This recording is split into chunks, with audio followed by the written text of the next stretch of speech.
Evolution channel. This is your pal, Eirbal. And I'm going to be doing a recap on Monday Night Raw from November 27th, 2017, the Monday after Thanksgiving. Hope everybody enjoyed their holiday, their long weekend of stuffing their faces, falling asleep, stuffing their faces more, hanging out with the family, whether it's good or bad, and going and breaking your wallets and maxing up your credit cards for the next several months. Good old Black Friday, Cyber Monday, and then the following, 24 days of Christmas. That'll be coming up very shortly. But wanted to, do this. I wanted to do this the other day, and I actually got behind. So this is gonna probably get posted late, and I do apologize for that. But unfortunately, on the other hand, is I really don't have a lot of people viewing my stuff. I don't know what I'm doing wrong. I'm, keeping it PG. I'm not really swearing all that much, and when I do, I immediately apologize.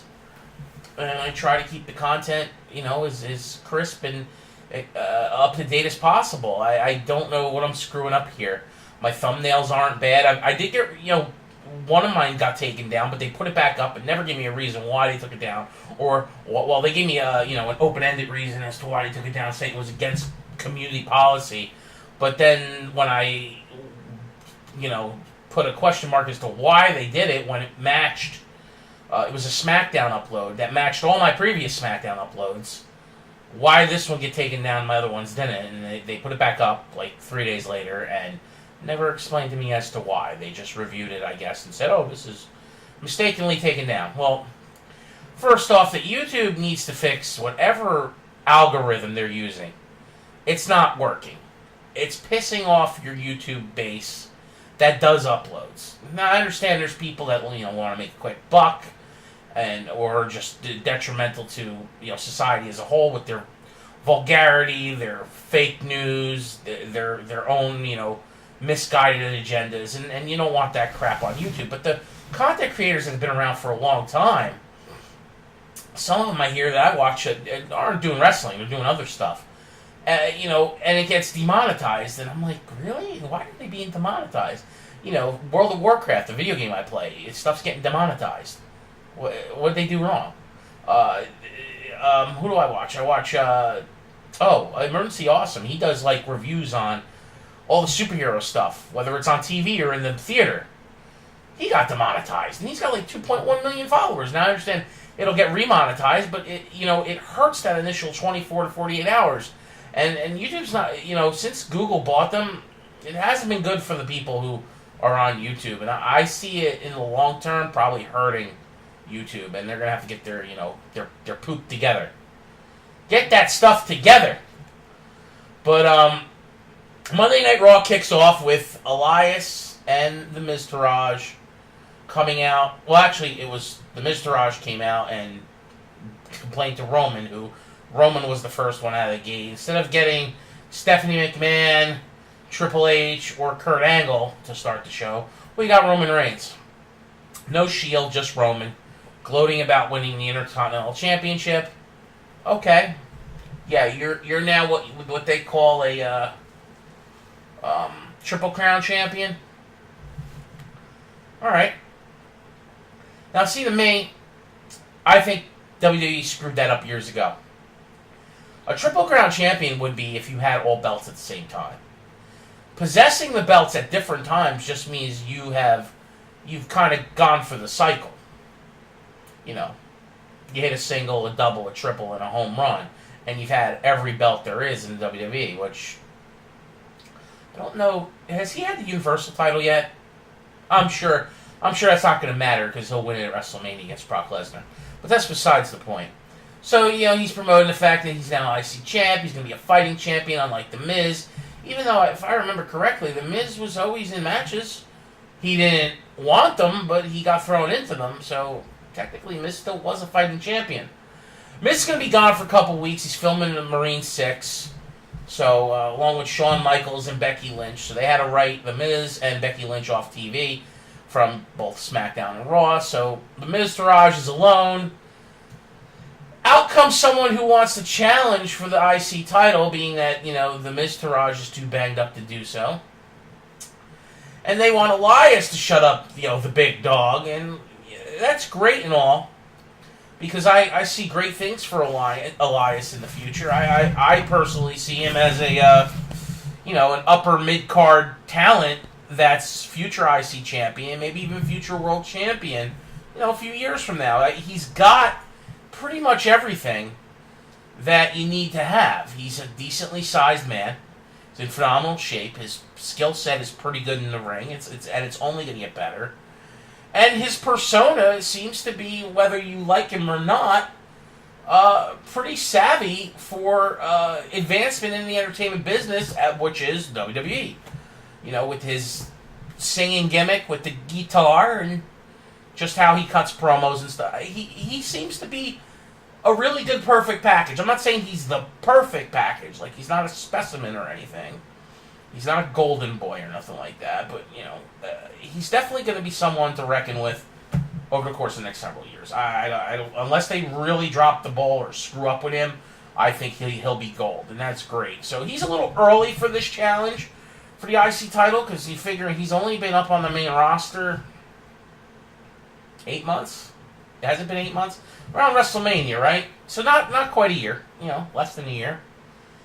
Not to say that they haven't give people their first opportunity at a title, and and not to say they haven't cashed in and won that title. It's really up to Vince. But I personally would not have done this. I would have kept Elias away from this type of a challenge, even though I understand they're doing like a U.S. Open challenge with the IC title that Roman's going to be doing over the next several weeks until he eventually either drops the title at Royal Rumble or near Royal Rumble, because he's going to be winning the Royal Rumble and going on to fight Brock Lesnar. So we end up getting the challenge for the IC title with Elias challenging Roman. Roman's all down for it, and the reactions from the crowd seem to be pretty good. We got Michael Cole and them. Well, let's hope they make this final and approve this match. Hope Kurt Angle approves and makes this match for tonight. Okay, fine. So we go to commercial break. We come back from that commercial break, and we didn't even go to commercial break. I'm sorry. Goes right into Roman walking out, and they play Seth Rollins' music before Roman can leave the ramp. Seth comes out. It gives a fist pump to Roman. Roman gives him the okay, and there we go. So, the Shield is still the Shield, but they're doing something I want them to do. I don't always believe, and I've been watching wrestling 33 years. Maybe even longer than that. I'd have to really check. I don't really believe that you need to constantly break up tag teams or groups, of wrestlers. The Four Horsemen were never really broken up. They existed over decades.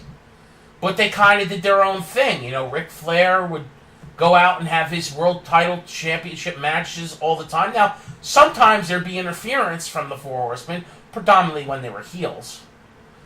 And then, you have Arn Anderson and Tully Blanchard go get tag title championships while they were Four Horsemen.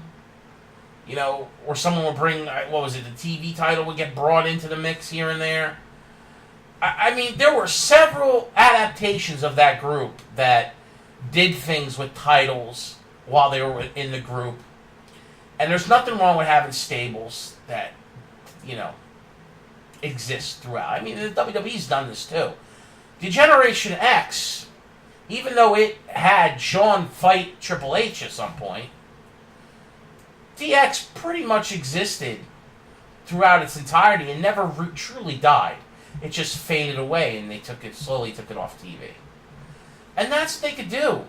The same thing with the Shield. The Shield exists, but it's only when they want to promote it does it need to be on TV. And they could do that with these guys for 5-10 years, no problem. I want to see them all with titles and have that stable of gold that we've seen before by, DX, the Nation of Domination, the NWO, the Four Horsemen, You know, these well-known stables that literally just have all the gold at some point because the talent is there. You know, even back in the day when we had the Heenan family, or how many times did Heenan have intercontinental champions and tag team champions in his stable? They were part of the Heenan family because he was the manager. They called him the Brain for a reason. They also called him the Weasel, but he was the Brain for another reason. And it's really a shame that we lost him this year and that he's been sidetracked. That we not getting to see him because they were afraid of what he looked like because of what cancer did to that man. Man, that really hurt this year because I loved Bobby Heenan. I thought Bobby Heenan was friggin' amazing. He was perfect for the business. Perfect. And that just brings back the point of how many of these entertainers that they give their life's blood to us for us to appreciate their business and what they give us in return. And so many of them are killed off young from disease or addiction. And we all should, think about that in the back of our heads a little bit when stuff like that happens to these wrestlers. Or when you think you're doing the right thing by calling him complete garbage like people do to Roman Reigns, even though the guy lives and breathes the business. It's in his blood. It's literally in his blood. He's, a third-generation wrestler? You might not like him, of his persona or his shtick, but you should respect him if you've been a long-time fan of wrestling. I personally would rather see him heel than a babyface, but if he's going to be in the Shield is a babyface faction. It started out as a heel faction. It's a babyface faction. There's too much popularity to it for them to make it anything otherwise. So if he was to be a heel, he'd have to be away from the group anyway. So, get into that Seth Rollins and Cesaro match. A really good match. And, a lot of people don't seem to know, but Cesaro and Seth are best friends outside the ring. They train together. They hang out together. They do a lot of stuff together. These guys are pretty much inseparable. I'm sure if you follow their social medias, you know that. So, for them to give us a bad match would be a shocker. Because I'm assuming that they practice on each other a lot, knowing that they train together. So. We get a really good, solid A+ match. Seth winds up winning here, and it's pretty funny now. They've had Dean beat Sheamus, and Seth beat Cesaro, so that pretty much means the Bar is going to retain their titles. It's more times than not when you see the champions pinned before a rematch of a championship bout, they wind up retaining. It's very rare that the opposite effect happens. But a solid, I'd give this match, B+ to an A, no problem, hands down. I could probably just listen to the match be called and know, without actually seeing the match, I could probably picture it in my head as it's being called by even crappy Michael Cole, and know it's a good match because these two guys know how to perform. So we get, after commercial break, we get to see the Samoan Bulldozer come out. Glad to have Samoa Joe back. He's a legit heel. He's a big dude, and for a big dude, he can go. Kind of know what they're doing with him right now, although they kind of also had him go after Roman, so I guess he's going for an IC title shot. I guess the IC belt now, being that Roman has it, and Roman's a main event level character, more so than the Miz is, they're going to now have the IC title while Lesnar's out hunting or hanging out at his house up in Canada, being that he's not going to be on TV for the next several months. And the Universal title is, once again, just, it's there, but it's not physically there. The IC title is going to be the focal point title belt on Monday Night Raw. So we're going to see matches between, Roman Reigns and, really good talents. Elias probably be a starter, and then maybe they'll a couple other upstarts. Maybe he goes against, the kid that everyone hates now, Kurt Angle's son, Jason Jordan. challenges him at some point. But we're going to see Roman go against Samoa Joe, maybe Braun again. All these upper, card guys need something to fight for, and they're going to use the IC title as that being that the Universal title is not on TV. So kudos to that. At least we're going to get to see some really good matches and some continued storylines, because we know there's a storyline between Joe and Roman. There's a storyline between Roman and Braun. And those storylines can continue. There's nothing wrong with storylines having long-term effects. They peak at one point. There's a couple matches, and then they go back. Each guy goes on to something else, and then we cross paths again because we still work for the same company, so of course we're going to cross paths again. So Joe has beaten Roman twice already, and he always likes to say that you've never beaten me and you can't beat me. I'm the real Samoan. So that's all going to come into factor here if these two feud again. This time for the IC title, but this time will be Roman reigning supreme. They're build Roman up for WrestleMania. So anyone that comes in Roman's path right now is going to lose. The only way I see Roman dropping the U.S. title is if he. I only really see Roman dropping this title if it's like a 3-way or a fatal 4-way, somebody else getting pinned, and he drops the title that way. Because they're not going to have Roman lose any time between now and WrestleMania. I just don't see it happening. So, anyway, Samoa Joe ends up going against Titus O'Neil. Continuation of last week where he beat the crap out of Apollo Crews and put him in the Coquina Clutch. And then, Titus O'Neil, same thing happened there. I just see that storyline fading away. That's just kind of like Raw filler. They need him to beat up on somebody. Titus O'Neil is definitely a very in shape man, very big dude. He does a lot of good stuff outside of the WWE, which is why I'm sure they keep him around, because he's never really caught on as wrestling, like a main wrestling mid or upper mid card talent or anything like that. He's viewed up as a jobber, even though I'm always under the opinion that there really are no jobbers. There's very, very, very, very, very, very few active roster competitors that are jobbers. I like Kurt Hawkins is a jobber. He hasn't won a damn match in I don't know how long. I always view it this way: as the modern day professional wrestler in WWE is somebody who has worked his ass off to get there and deserves to be there, or else they wouldn't be there at all, because Vince can literally pay for whoever he wants to be on the show. That's how much money they have. This isn't like it was in the 90s and the 80s where they had the jobbers mixed in with the superstars, and the superstars would only face the jobbers except for on like Monday Night Raw when that came into existence, or Saturday Night's Main Event, or pay-per-views that they had. And back then, you had 2, 3, 4 pay-per-views a year and that was it. So there was a lot of matches with jobbers, especially when they did live events too. But that doesn't happen anymore. It's all superstars against superstars, pretty much. Sometimes they bring in local talent for squashes and that's it, but there's a reason they do that too. Some of that local talent has caught the eye of the scouts that work in WWE, and they want to see what that local talent's capable of, and they just put them on TV and see how the match goes. 9 times out of 10, it's a squash. But sometimes there's a James Ellsworth there that gets the likings of the crowd and ends up getting signed for a year contract. And that's good for people like that. It's good to see that the WWE still has those kind of roots within itself. Even of the days with the WWE Network and NXT is where they kind of focus and put all the talent before they bring them to the main roster. Even if it's talent that's been in the company previously,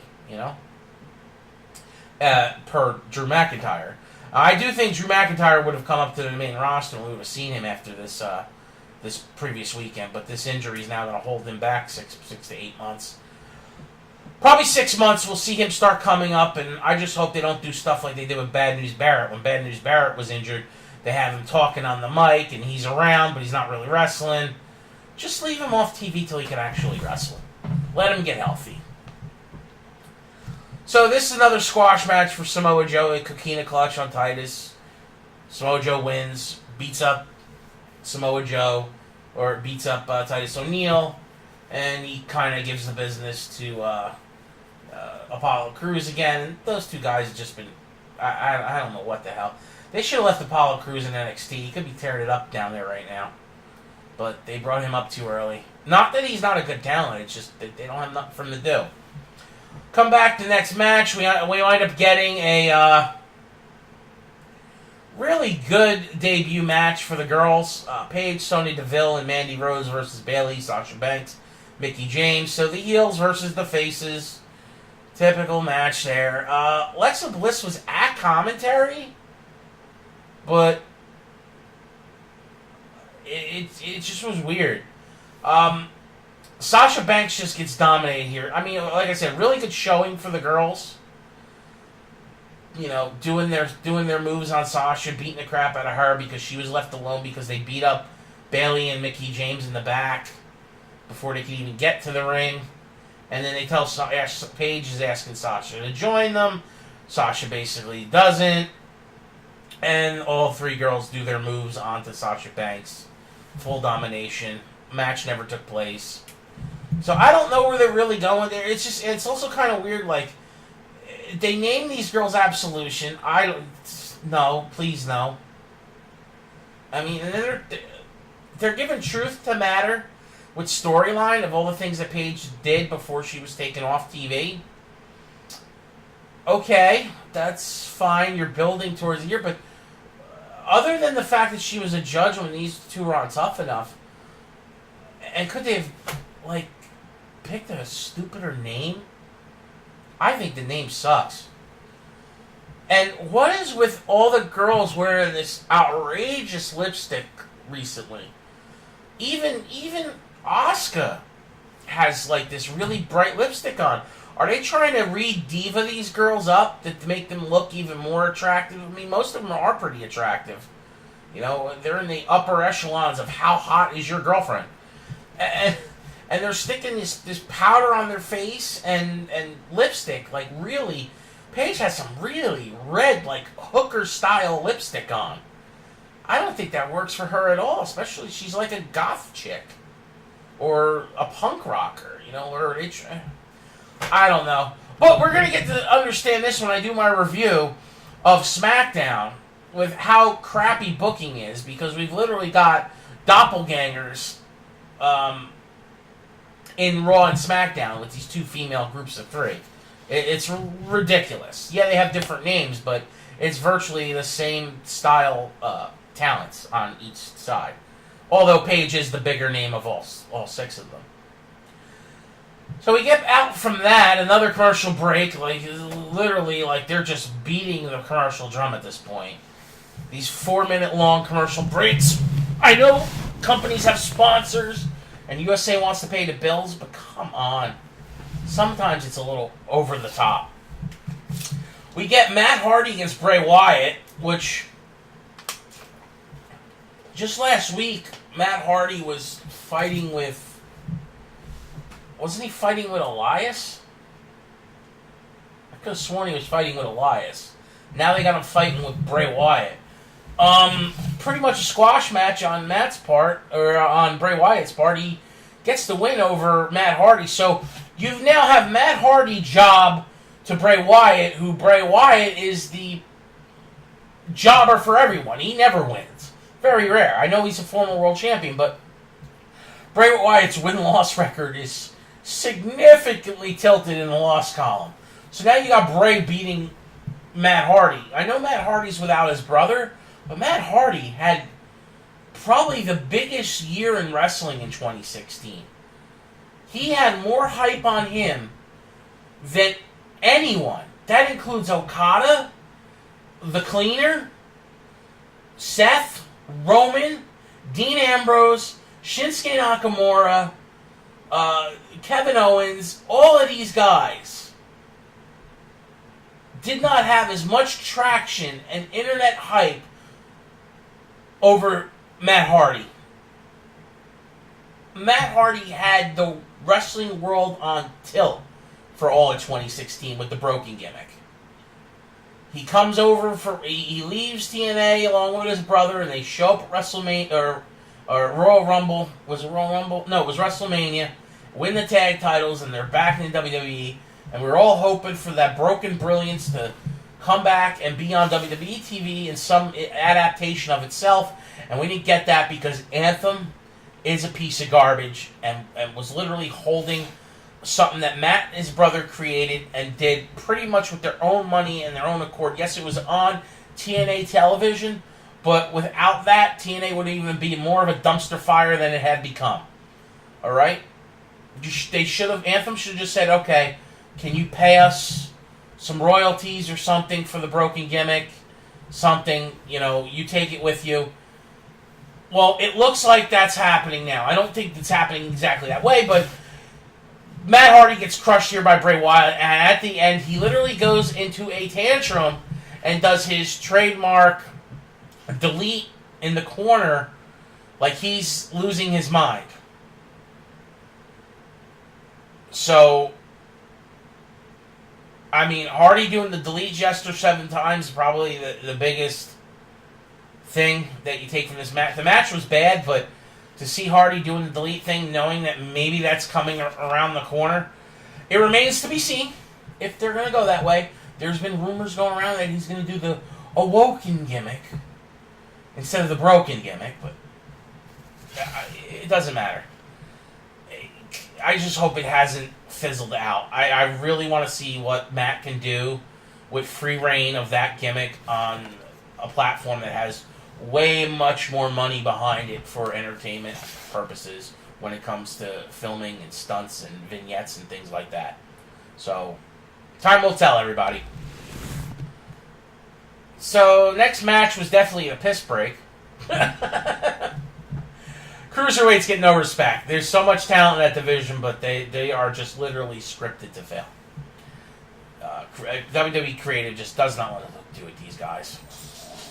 We got Akira Tozawa and Ari Daivari versus Rich Swann and Noam Dar. Alright, so we get this match between the Cruiserweights here. Swann gets the win via pinfall. It's, the baby faces versus the heels. It's supposed to be a fatal 4-way, but it really turned out... I mean, it ended up being, Swann getting the win. But it was really the two people that are aligned with Enzo Amore against two people that aren't. And with some singles match stuff, mixed in between. But, you got two former Cruiserweight champions in this match, so it's bound that one of them is going to advance. Early in the match, we've got who's going to go for the Cruiserweight title. In front of Kurt Angle, all these guys are there. Kurt's like, you know what, we're going to have a Fatal 4-Way tonight, we're going to have a Fatal 4-Way next week, and then the winners of these Fatal 4-Ways are going to go in a match that will determine the number one contender to go against Enzo Amore. So, at least that part of the storyline makes sense, but these matches don't. And there's tons of talent, because Noam Dar and Daivari are really talented. Rick Swann is. And Tozawa was a sensation from Japan. So you think about the talent in the ring is really high, but they just are not... The Cruiserweight division is not captivating the audience. It's just not. They need to figure out better ways. Enzo does get some interest, but he's not going to carry that division. Just like Neville. Neville's great. Now, Neville carried the division for a year, but not really. He was captivating. The rest of the division was not. So... I don't know. I don't know what to do here. But the next match ends up being Roman Reigns versus Elias for the Intercontinental Championship. Really solid match, like we knew it would be. But Roman Reigns goes over here.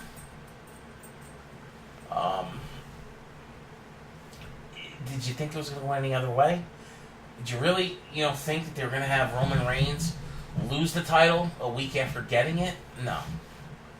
So, the biggest thing to come out of this match was Samoa Joe attacking Roman Reigns on the entrance ramp, going up to the top after he wins the match. So, that means that feud is going to continue from where it was before. And that's great. And I don't really have a lot to talk about this match, but this match wasn't special. It was both guys doing their skill sets in the ring, and nothing really great storyline here. It was just kind of they give us a match between Elias and Roman Reigns and try to interject what's left of the Miz Mirage, being that the Miz is gone right now, so, or on sabbatical filming a movie.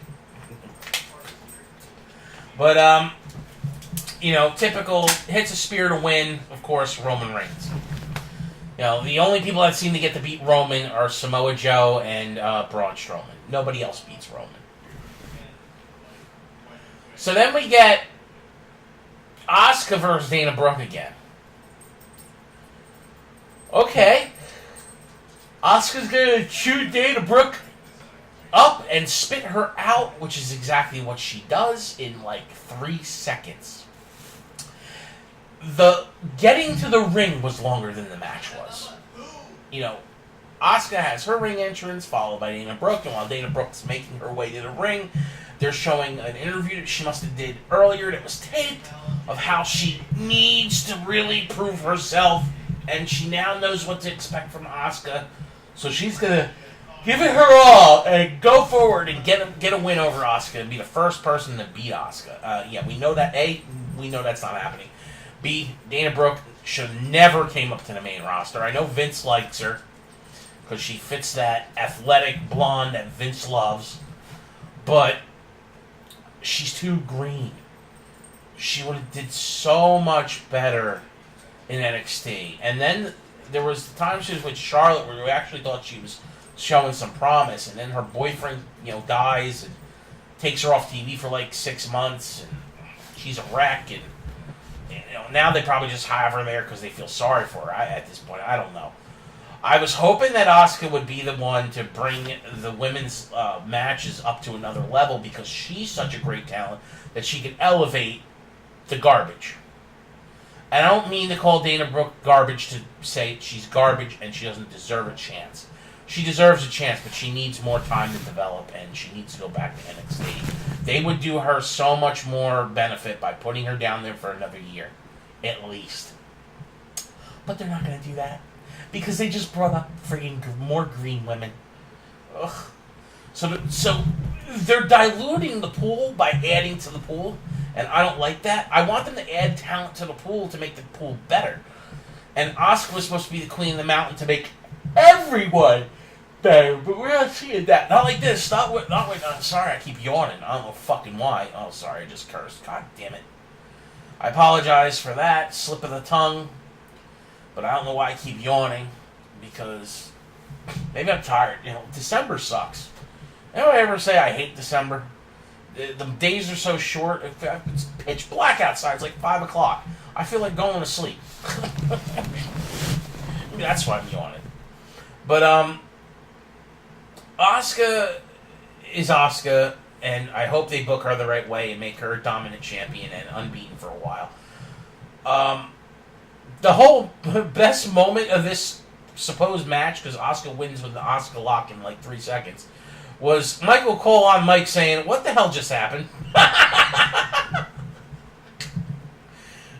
Because literally, Dana Brooke charges Asuka and gets put into an Asuka lock and taps out. That's the match. Done. Holy crap. They ring the bell twice. It's like, ring the bell starts, ring the bell, it's over. So now we have the main event, which, can someone please tell me why in 2017 we have to have Triple H mattering in pay-per-views and on TV, and then Kane being in the main event? It's 2017! Come on! I watched these guys 20 years ago, and they deserve to be in the main event. I'm not saying they're not Hall of Famers, they are. But they should not be in the main event anymore. They should be building up new talents, not glorifying and hogging all the, friggin' spotlights. Ugh. Just want to throw up. So we got Kane versus Jason Jordan. Then he beats the crap out of Jason Jordan. Jason Jordan runs away because he re-aggravates his knee. Then he gets back in the ring. Kane's beating him up more. And then eventually Finn Balor's music hits, and Finn Balor makes his way methodically, very slowly to the ring. And now it's going to be Kane versus Finn Balor, because Finn Balor has a bone to pick with Kane for Kane beating the crap out of him 2 weeks ago. What? So Kane wins via countout against Jason Jordan, because Jason Jordan couldn't make it back in the ring because he hurt his knee again. And then Balor wins via DQ because when Balor's outside the ring, Braun Strowman shows up and just destroys friggin' Kane. Like, Kane hits him with a chair and it has no effect. And then Kane's back. Kane's supposed to be this monster, but he's backpedaling from Strowman. Okay. Dude, it was a moderate end to the show, whatever. But it just proves that the creative team has absolutely no freaking clue what the hell they're doing. Just none. But anyway, this was a quick review, and sorry there's a little bit of jarble in between, and I really didn't hit too many points because, A, I'm nasally. I don't know why. I'm yawning half the time, so sorry about all that. But I didn't want to not give you guys a review, the couple people that listen to me. Anyway, make sure you like, subscribe, tell your friends about the Media Evolution channel. So, follow me on Twitter for any updates or links of recent reviews and stuff like that. And I'll be doing a SmackDown recap shortly. Get that up, and sometime this weekend, probably Saturday, I'll be doing my weekly review on what the state of WWE Supercard app game for your mobile devices and pads. And I'll also probably do it down the ramp this weekend that I haven't done in a few weeks because there really wasn't too much to talk about, but I have some really cool international news that I really want to get out there and help spread the word with. So down the ramp will definitely be sometime this weekend. So come back for those uploads and make sure you tune in next week for the Raw review and the SmackDown review as well. Thank you very much. Have a good night. This is your pal, Eirbal. Peace!